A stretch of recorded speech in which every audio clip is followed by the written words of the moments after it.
Tõlgendades väljendit tänane valu on homne tugevus vaimse valu kontekstis, peame kõigepealt mõistma valu olemust ja selle mõju inimese vaimsele tervisele.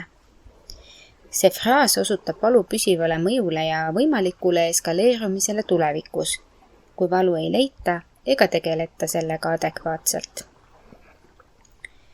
Vaimne valu võib olla mitmekesine, hõlmates emotsionaalset kannatust, traumaatilisi kogemusi, depressiooni, ärevust või stressi. Selle mõistmiseks peame vaatama, kuidas valu kogemusena mõjutab meie mõtlemist, käitumist ja emotsioone ning kuidas need omakorda võivad avaldada mõju meie tulevikule. Esimesena tuleb mõista, et valu on märk sellest, et midagi on valesti. See võib olla signaal, et peame midagi oma elus muutma või lahendama, olgu see siis suhteprobleem, tööstress või mineviku sündmused, mis jätkuvalt meid mõjutavad. Kui valu jääb tähelepanuta või sellele ei pöörata tähelepanu piisavalt, võib see süveneda ja muutuda krooniliseks. Väljend tänane valu on homne tugevus viitab ka sellele, et kui me täna ei tegele oma valuga ja ei otsi sellele lahendusi, võib selle tulevikus muutuda veelgi intensiivsemaks või keerulisemaks probleemiks. Näiteks võib emotsionaalne valu põhjustada negatiivseid mõtteid ja käitumismustreid, mis omakorda süvendavad valu ja tekitavad nõiaringi. Samuti võib valu, kui sellega ei tegeleta, koguneda ja mõjutada meie vaimset tervist pikemas perspektiivis.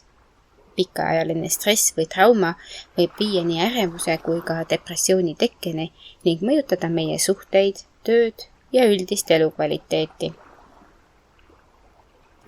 Oluline on mõista, et valu väljendamine ja sellele reageerimine on oluline osa vaimse tervise hoidmisest.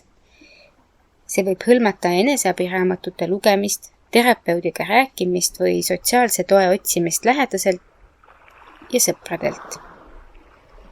Samuti võib vajalik olla professionaalne abi psühhoterapeudilt või nõustajalt, eriti kui valu on seotud sügavamate traumadega või vaimse tervise häiretega.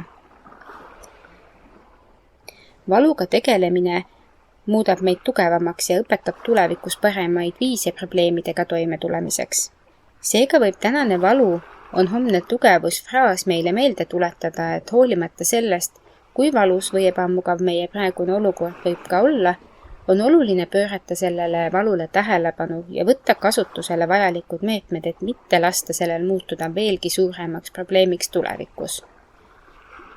Võttes vaimset valu tõsiselt ja otsides aktiivselt lahendusi, saame aidata endal terveneda ja kasvada. Aitäh ja peatse kuulmiseni!